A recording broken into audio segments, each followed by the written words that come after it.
देखिए हर खबर यहीं पर, सब्सक्राइब कीजिए TV9 भारतवर्ष।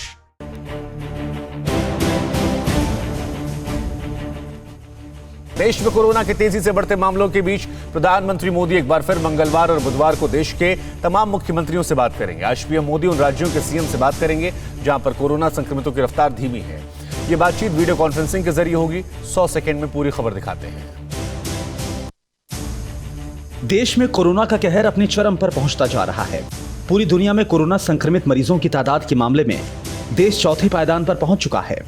देश में संक्रमितों की संख्या 3 लाख को क्रॉस कर गई है। कोरोना के संकट काल में एक बार फिर से प्रधानमंत्री नरेंद्र मोदी विभिन्न राज्यों के मुख्यमंत्रियों के साथ वीडियो कॉन्फ्रेंसिंग के जरिए आज चर्चा करने वाले हैं। कोरोना काल में प्रधानमंत्री और मुख्यमंत्रियों के बीच आयोजित होने वाली ये छठी बैठक है। इससे पहले उनके मुख्यमंत्रियों के साथ 5 बार वीडियो कॉन्फ्रेंसिंग हो चुकी है। प्रधानमंत्री मोदी ने 20 मार्च को मुख्यमंत्रियों के साथ वीडियो कॉन्फ्रेंसिंग से मीटिंग की थी। इसके बाद उन्होंने 2 अप्रैल को दूसरी बार बैठक की और फिर 11 अप्रैल को तीसरी और 27 अप्रैल को चौथी बार मुख्यमंत्रियों के साथ वीडियो कॉन्फ्रेंसिंग की थी। बाद में 11 मई को 5वीं बार वीडियो कॉन्फ्रेंसिंग के जरिए मुख्यमंत्रियों से कोरोना वायरस को रोकने से जुड़ी तैयारियों पर चर्चा की गई थी। 2 दिवसीय बैठक का पूरा कार्यक्रम जारी कर दिया गया है। 16 जून को प्रधानमंत्री नरेंद्र मोदी ऐसे राज्यों और केंद्र शासित प्रदेशों के मुख्यमंत्रियों के साथ वीडियो कॉन्फ्रेंसिंग करेंगे जहां पर कोरोना की रफ्तार धीमी है। इन राज्यों में पंजाब, असम, केरल, उत्तराखंड, कर्नाटक और झारखंड जैसे कई राज्य शामिल हैं। वहीं 17 जून को प्रधानमंत्री नरेंद्र मोदी उन राज्यों के मुख्यमंत्रियों के साथ बैठक करेंगे जिन राज्यों में कोरोना वायरस के संक्रमण की रफ्तार काफी ज्यादा है। 17 जून को पीएम नरेंद्र मोदी महाराष्ट्र, तमिलनाडु, दिल्ली, गुजरात और राजस्थान समेत अन्य राज्यों के मुख्यमंत्रियों के साथ बात करेंगे। माना जा रहा है कि पीएम मोदी कुछ खास बिंदुओं पर चर्चा कर सकते हैं। राज्यों से कोरोना पर रिपोर्ट मांगी जा सकती है।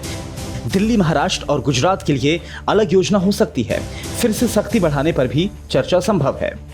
यातायात सुविधाओं को लेकर भी चर्चा हो सकती है। वहीं दिल्ली को कोरोना संकट से बचाने के लिए अमित शाह ताबड़तोड़ फैसले कर रहे हैं, आदेश निर्देश दे रहे हैं। धुआंधार बैठकों के जरिए कोरोना महामारी पर वार पलटवार हो रहा है। कल LNJP अस्पताल का दौरा किया और जरूरी दिशा निर्देश भी दिए। तस्वीरें LNJP अस्पताल की हैं। केंद्रीय गृह मंत्री अमित शाह एक्शन में हैं। उन्होंने सभी जरूरतों को 24 घंटे में पूरा करने का आदेश दिया। इस बीच गृह मंत्री अमित शाह की नर्सिंग स्टाफ से भी मुलाकात हुई। गृह मंत्री अमित शाह ने नर्सिंग स्टाफ को धन्यवाद दिया और उनका हौसला बढ़ाया।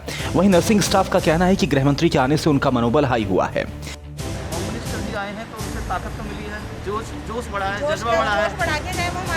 मेरे को नर्सिंग पर्सन से स्पेशल मिलना है, इससे हमें बुलवाया गया और हम भी निकल के आए और सामने हमारे लिए मतलब एप्रिसिएशन की बातें उन्होंने कहा है जो LNJP का और भी प्रोत्साहित करता है। इसलिए हम भी बहुत खुश और आनंदित हुए और काम में हमारे और भी एनर्जी हौसला बढ़ाया। यही बोला है इसलिए मतलब हमें सही मिलना है करके वो हमें बुलाया। वो हमें मतलब मोटिवेशन मिलते हमें अच्छा। गृह मंत्री अमित शाह ने LNJP अस्पताल का दौरा करके 3 बातों को लागू करने का निर्देश दिया। कोविड-19 वार्ड में CCTV कैमरा लगाया जाए। रेगुलर कैंटीन के अलावा दूसरी कैंटीन भी बनाई जाए ताकि संक्रमण की स्थिति में काम ना रुके। दिन रात ड्यूटी कर रहे सभी डॉक्टर्स की साइको सोशल काउंसलिंग की जाए ताकि दबाव की स्थिति में मानसिक तौर पर मजबूत बने रहें। LNJP अस्पताल में उन्होंने डॉक्टरों के साथ बैठक भी की और नई डिस्चार्ज पॉलिसी को लागू किया। दिल्ली के अस्पतालों को अब मरीजों को नई डिस्चार्ज नीति के तहत छुट्टी देनी होगी। अस्पताल हल्के लक्षण वाले मरीजों को या थोड़ा ठीक होने पर 7 से 10 दिन में डिस्चार्ज कर देगा। साथ ही कहा गया है कि मरीज को छुट्टी मिलने के बाद कॉलोनी में कोई भेदभाव ना करे, इसका भी ख्याल रखा जाएगा। इसी के चलते ठीक होने पर मरीजों को सर्टिफिकेट भी मिलेगा। सुशांत सिंह राजपूत भले ही चले गए लेकिन बॉलीवुड की सबसे बड़ी बीमारी की ओर लोगों का ध्यान आकर्षित कर गए जो नेम, फेम और गेम की तरफ इशारा कर रहा है।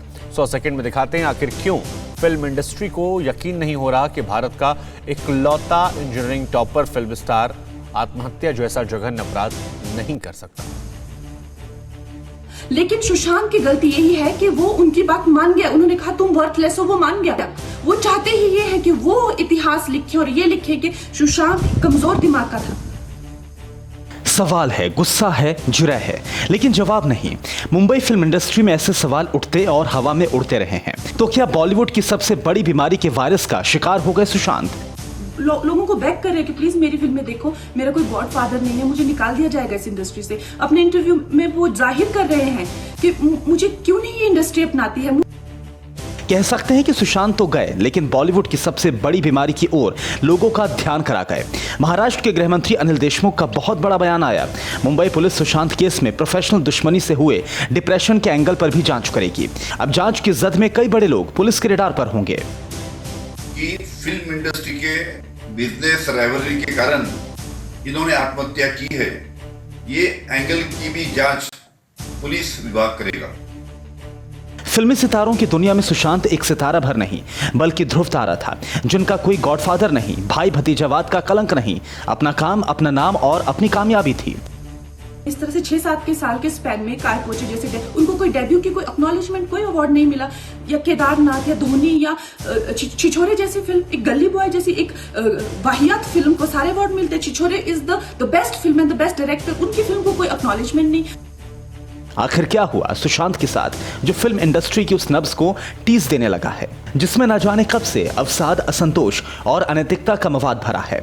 महज 34 साल की उम्र में चकाचौंध की दुनिया को सुशांत हमेशा हमेशा के लिए अलविदा क्यों कह गए? जवाब अभी बाकी है। इसी बीच सुशांत की गर्लफ्रेंड रिया चक्रवर्ती के ब्रोकर सनी सिंह ने एक बड़ा खुलासा किया है। बांद्रा के मशहूर ब्रोकर सनी सिंह के मुताबिक रिया और सुशांत राजपूत दोनों घर साथ में देख रहे थे।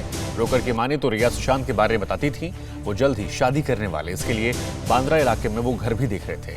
सुशांत सिंह ने 1-2 फ्लैट दिखाने के सिलसिले में उनसे मुलाकात भी हुई थी।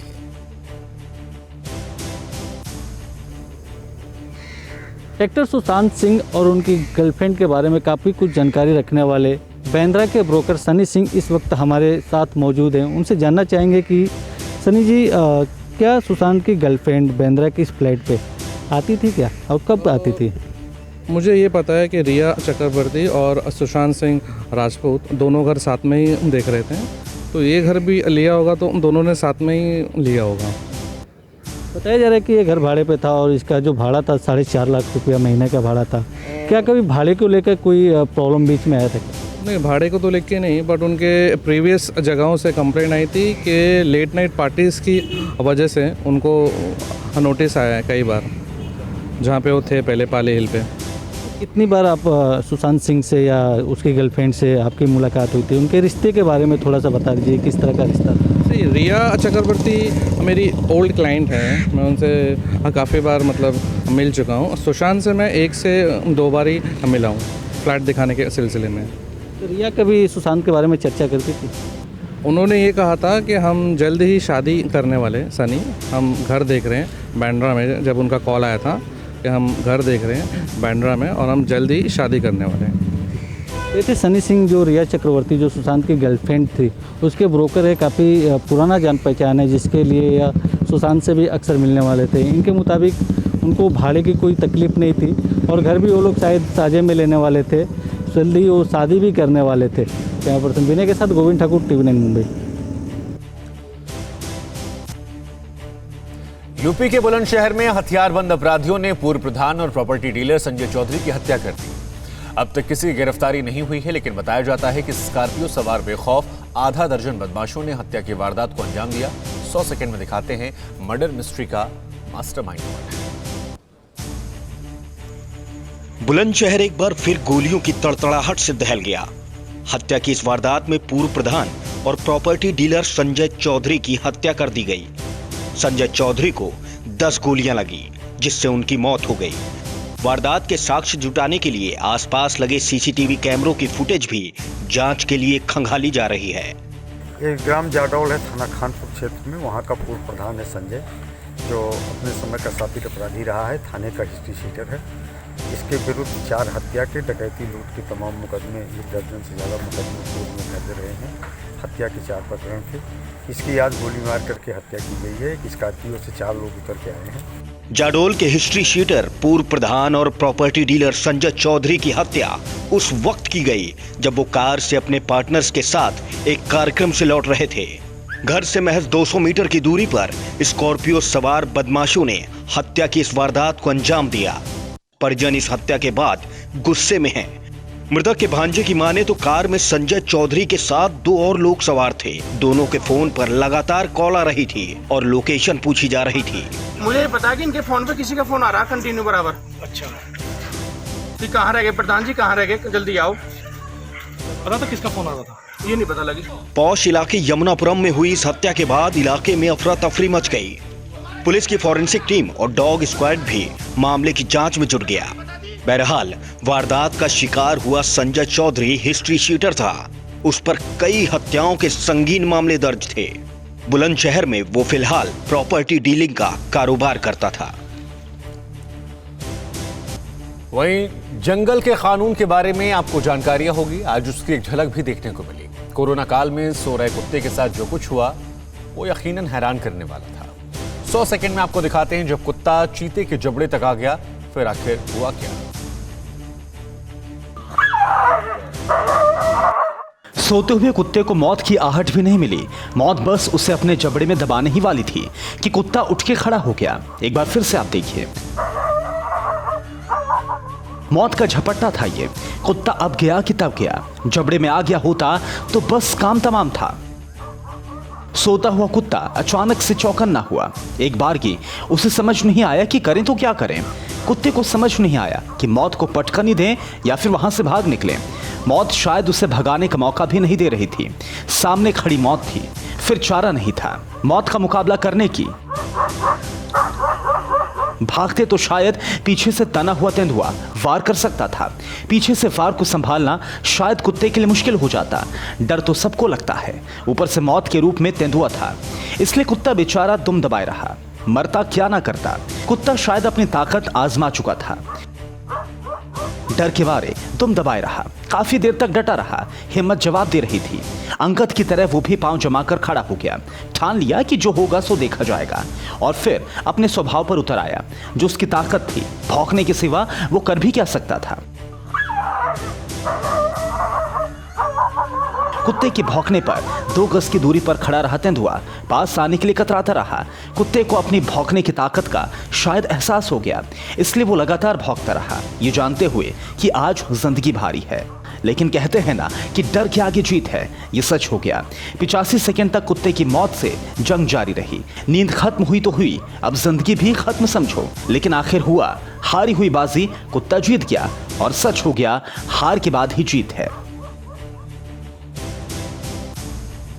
भगवान जगन्नाथपुरी धाम के मंदिर का झंडा फट गया और इसे अनहोनी की आशंका से जोड़कर देखा जा रहा है। ऐसा तीसरी बार हुआ है। 100 सेकंड में देखिए इसका मतलब क्या है और झंडा आखिर बार बार क्यों, कभी आग तो कभी हवा के विपरीत उड़ने वाले भगवान जगन्नाथ का झंडा क्यों हवा के थपेड़े से हार रहा है। भगवान जगन्नाथ के पुरी धाम का झंडा फट गया। यह खबर सन्न कर देने वाली है। अब तक ऐसा नहीं हुआ। झंडे का फटना आखिर क्या संकेत दे रहा है? ये सवाल भगवान जगन्नाथ में आस्था रखने वालों को बेचैन कर रहा है। कहीं यह अनहोनी का संकेत तो नहीं? देखिए किस तरह से मंदिर के शिखर पर झंडा शान से लहराता है। आपको पता होगा कि मंदिर पर झंडे की विशेषता है कि यह हमेशा हवा के विपरीत दिशा में लहराता है। ऐसे में झंडे का फटना लोगों को आश्चर्य से कम नहीं लग रहा। धर्म और आस्था अपनी जगह है, लेकिन हिंदू धर्मावलंबियों और जानकारों की माने तो अब तक ऐसा नहीं हुआ। लेकिन इस साल ये तीसरी घटना है जब झंडे के साथ कुछ ना कुछ होता रहा है। इससे पहले 19 मार्च यानी कि एकादशी के दिन पहली बार मंदिर के ध्वज में आग लग गई। बताया जाता है कि एकादशी के दिन यहाँ दीपक रखा गया था। भक्तों ने इसे अनहोनी की आशंका से जोड़ा और कोरोना महामारी के रूप में ये सामने आई। ठीक 2 महीने के बाद 18 मई को ही इसी साल अम्फान तूफान से पहले भी झंडा फट गया था। लोगों ने उस समय भी अनहोनी की आशंका जताई थी, जो कि सच हुई। अम्फान तूफान ने समुद्र से सटे इलाकों में भारी तबाही मचाई, जान माल की भारी क्षति हुई। और अब 15 जून 2020 झंडे का फट जाना। आध्यात्मिक जानकारों की माने तो 3 महीने के दौरान भगवान जगन्नाथपुरी के झंडे ने अब शकुन के संकेत दिए। 15 जून को भी झंडे का फट जाना भी किसी प्राकृतिक विभीषिका की तरफ इशारा कर रहा है। आपको बता दें कि जगन्नाथ धाम को बैकुंठ भी कहा जाता है। भगवान विष्णु के 8वें अवतार श्री कृष्ण को समर्पित है। ये धाम भगवान जगन्नाथ, बलराम और सुभद्रा की पावन धरती है, जहाँ आस्था का सैलाब उमड़ता है। लेकिन कोरोना काल में यहाँ दूर दूर तक वीरानगी है। जानकारों की माने तो अब से पहले ऐसा कभी नहीं हुआ। तो सवाल है कि हवा के विपरीत बहने वाला झंडा आखिर किस हवा का संकेत दे रहा है? जिस सैनिटाइजर का इस्तेमाल कर देश कोरोना से दो हाथ कर रहा है, उसी सैनिटाइजर को लेकर कुछ लोग खतरनाक खेल खेल रहे हैं। एक खतरनाक गिरोह सैनिटाइजर के नाम पर जहरीला मेथनॉल बेच रहा है। नकली पीपीई किट का भी जबरदस्त कारोबार चल रहा है। सीबीआई ने क्यों अलर्ट जारी किया है और क्या है ये अलर्ट, 100 सेकंड की रिपोर्ट में देखिए।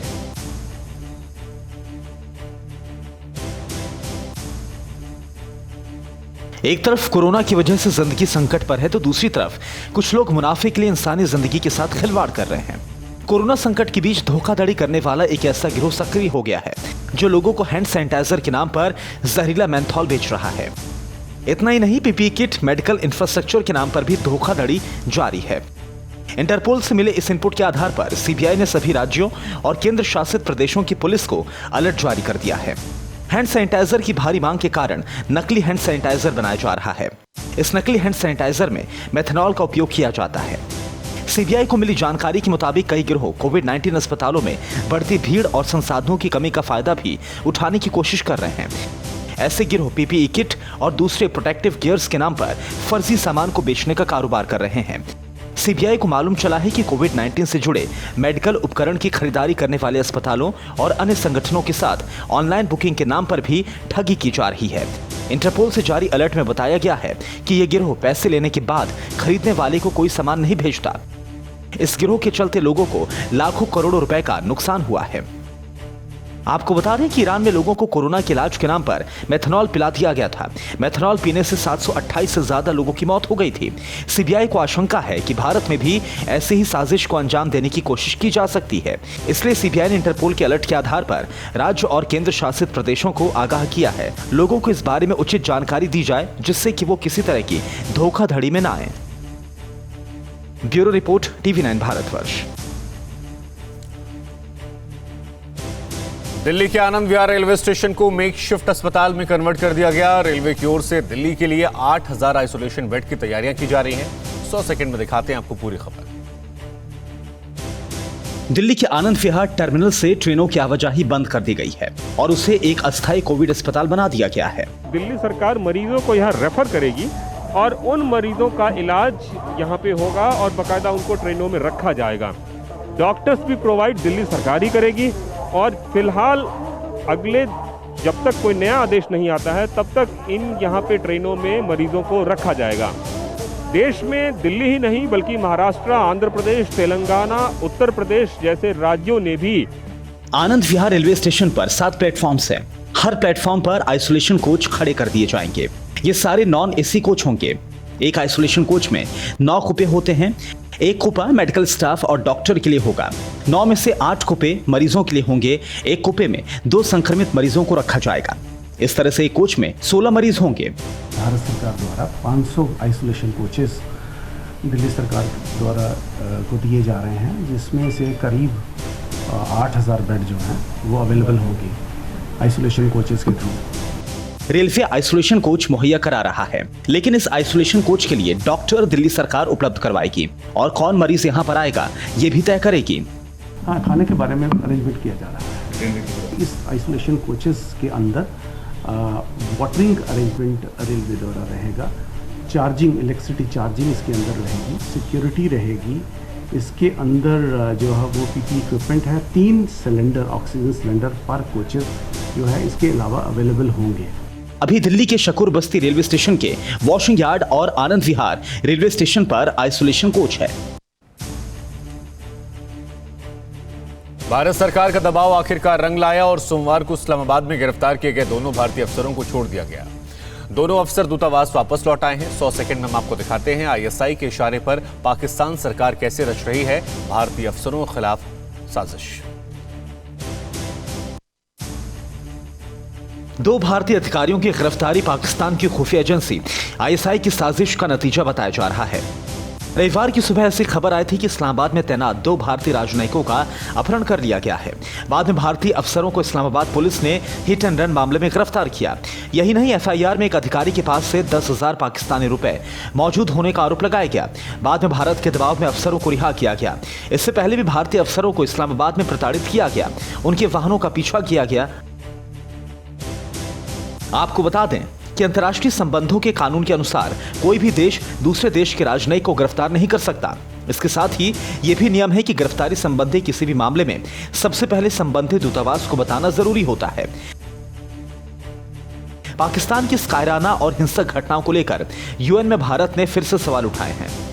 It is dangerous that Pakistan now attempts to destabilize the well-established mandate of the Council and its mechanisms for serving its narrow political agenda against India. Our decision of August last year does not have any external ramifications. बताया जाता है कि पिछले दिनों दिल्ली के Karol Bagh market में पाकिस्तान उच्चायोग के 2 अधिकारियों को जासूसी करते रंगे हाथों पकड़ा गया था। तभी से इस बात की आशंका हो गई थी कि पाकिस्तान सरकार और उसकी कुख्यात बदनाम एजेंसी आईएसआई साजिश रच सकती है। पाकिस्तानी जासूसों की गिरफ्तारी के बाद इस्लामाबाद में काम कर रहे भारतीय राजनयिकों और दूसरे स्टाफ के लिए हालात मुश्किल हो गए हैं। ऐसी आशंका जताई जा रही है कि पाकिस्तान की खुफिया एजेंसी आईएसआई जल्द ही भारतीय अफसरों के खिलाफ बड़ा आरोप लगा सकती है। अड़ी सोमवार से शुक्रवार शाम 6 बजे सिर्फ TV9 भारतवर्ष पर।